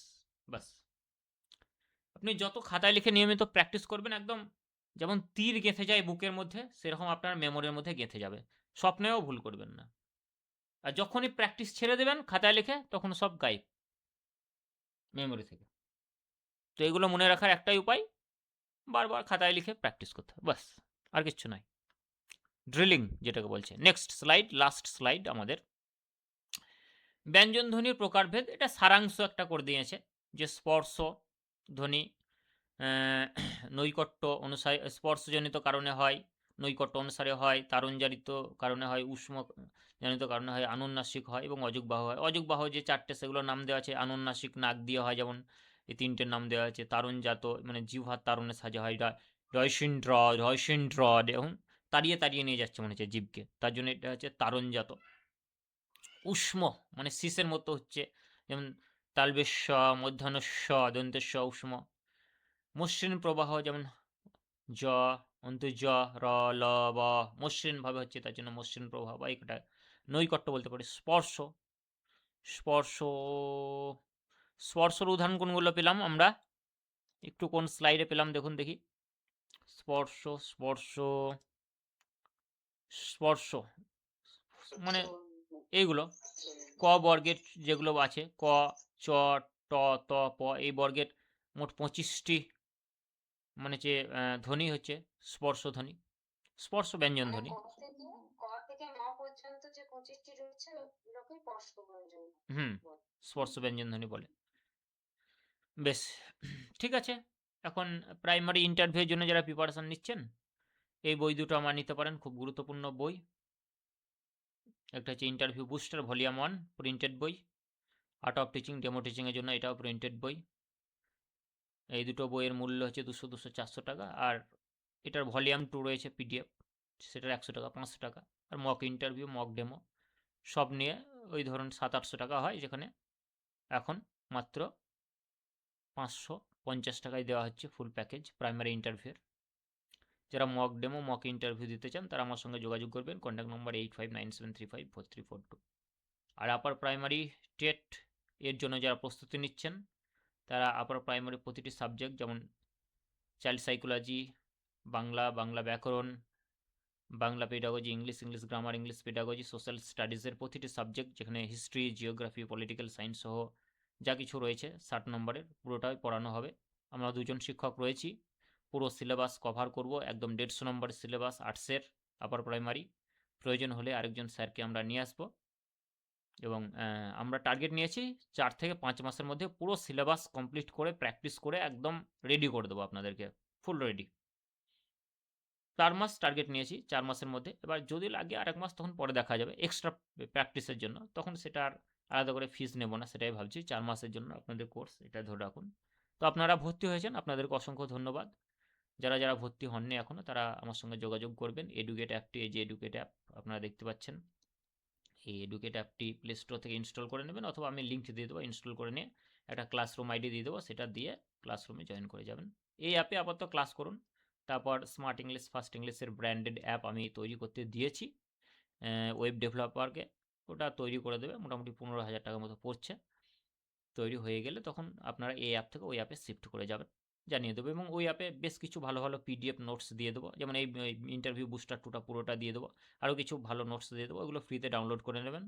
আর ওই অ্যাপের মধ্যে লাইভ ক্লাস করতে পারবেন, রেকর্ডেড থাকবে। ওই অ্যাপটার মধ্যেই আপনারা মক টেস্ট দিতে পারবেন। জাস্ট আপনারা এই মাসটা ওয়েট করুন, নেক্সট মাস থেকেই ওটা গুগল প্লে স্টোরে ওটাকে যখন আপলোড করে দেওয়া হবে, তখন অল ওয়ার্ল্ডে ওটা অ্যাভেলেবেল হয়ে যাবে। যে কেউ যে কোনো জায়গা থেকে ওটা মোবাইলে ইনস্টল করে নিয়ে লগ ইন করতে পারবে ফোন নাম্বার অথবা ইমেল দিয়ে। তারপর তখন ক্লাসরুমে ব্যাচের মধ্যে যে কোনো ব্যাচ পারচেস করলে সে ব্যাচে লাইভ ক্লাস করতে পারবে, বাকি সব করতে পারবে। আর এমনি ফ্রি কিছু পিডিএফ নোটস বা ফ্রি ক্লাস কিছু থাকবে, সেগুলো তারা দেখতে পারবে। এই হচ্ছে বিষয়। আজকের ক্লাস এখানেই শেষ করলাম। তবে যখন আপনারা যারা যুক্ত রয়েছেন, বলুন কেমন কি লাগলো, বা কিভাবে আরেকটু পড়ালে ইমপ্রুভ হবে আপনাদের, বা যদি কিছু গঠনমূলক বক্তব্য থাকে বা সাজেশন থাকে, একটু বলবেন কাইন্ডলি, বলুন। ক্লাস খুব সুন্দর লাগলো। আগে ধন্যবাদ। অনেক কিন্তু আবার ঝালাই হলো, খুব সুন্দর করে বুঝালেন, ভালো হুম। লাগলো। ধন্যবাদ। আমার সত্যি কথা বলতে গেলে একটা সমস্যা আছে, একটু আমার কনফিডেন্সের অভাব হচ্ছে, যে বারে মনে হচ্ছে ঠিক বুঝাতে পারছি তো, এরম মনে হচ্ছে। তা আপনাদের কি মনে হচ্ছে? একটু সমস্যা হচ্ছে বলুন বোঝাতে গিয়ে? না তো। মানে প্রথমবার তো, এবার একবার পুরো সিলেবাসটা কভার হয়ে গেলে যখন দ্বিতীয়বার এই ব্যাচটা পড়াবো, তখন আর কোনো সমস্যা হবে না। কিন্তু প্রথমবারে অনেক কিছু জিনিস খুঁটিনাটি যেগুলো গ্যাপ রয়ে গেছে, সেগুলো প্রয়োজনে দেখতে হচ্ছে, যেমন গুগলের সাহায্য নিতে হচ্ছে আপনাদেরকে পড়াতে, বা কোনো বইয়ের সাহায্য নিতে হচ্ছে, এগুলো হবে। এই সাহায্যগুলো নিতে হবে, প্রথমবার নিতে হবে। যখন প্রথমবার পুরো কোর্স কমপ্লিট হয়ে যাবে, পুরো চ্যাপ্টার একদম চাইল্ড সাইকোলজি সমস্ত চ্যাপ্টার কমপ্লিট হয়ে যাবে, বা বাংলার সমস্ত চ্যাপ্টার কমপ্লিট হয়ে যাবে, দ্বিতীয়বার যখন পড়াবো তখন একদম পুরো মাথার মধ্যে বিষয়গুলো গেঁথে থাকবে, তখন আর দ্বিতীয়বারে সাহায্য নিতে হবে না। তো আপনারা কাইন্ডলি এটা কিছু মনে করবেন না, হ্যাঁ, যে স্যার পড়াতে একটু গুগলের সাহায্য নিচ্ছে বা কোনো বইয়ের সাহায্য নিচ্ছে, এটা কিছু মনে করবেন না। এটা মানে একটু প্রয়োজন হবে প্রথম, ঠিক আছে? না স্যার, ওটা কিছু না, সবাই কি সন্তানটা হয়নি। হুম। এবার কোনো জিনিস কনফিউশন আমারও লেগে যায়, তো সেই কনফিউশনটা দূর করার জন্য সাহায্যটা যেটা নিতে হয়, বা আপনাদেরকেও অনেক সময় কিন্তু জিজ্ঞাসা করি। ওটা আমাদের ক্ষেত্রেও খুব সুবিধা, কেন বলুন তো, মানে আপনি যখন করতেন তখন আমাদের ব্রেনের মধ্যে ওইটার ভুল খারাপ ভালো সমস্তটা যখন ব্রেনে থেকে যায়, তখন ওটা আমাদেরও মনে থাকতে বেশি সুবিধা হয়। আপনি বলে চলে যান যেটা, তার হুম। থেকে এই যে আলোচনার মাধ্যমে হয় এটা বেশি আমাদের আমার মনে হয় যেন আমার তো বেশি মনে হয়। হুম। মানে আমার পড়ানোটা যে বেশ ঘরোয়া শিক্ষক বা ঘরোয়া যেভাবে পড়ায় সেরকম মনে হচ্ছে তো? মানে সে হাই-ফাই স্ট্যান্ডার্ড উপর দিয়ে ভালো লাগে এরম মনে হয় না তো? না ওইটাই জন্যই ভালো লাগে মানে ঠিকঠাক আমার তো আমি বুঝতে পারি ভালো। হুম, হুম। ঘরোয়াভাবে পড়ানোটাই আমি পছন্দ করি। মানে একদম সুন্দরভাবে যাতে কোনো রকম স্টুডেন্ট এবং টিচারের মধ্যে কোনোভাবে যেন কোনো হেজিটেশন বা কোনো গ্যাপিং যেন না থাকে। মানে আমার ওটা খুব ভালো হুম, লাগে একদম আন্তরিকতার সাথে করা হুম। মানে কোনো সম্পূর্ণ বলতে কোনো দ্বিধাবোধ হয় না আমাদের ঠিক, আমার তো ঠিক। হয় না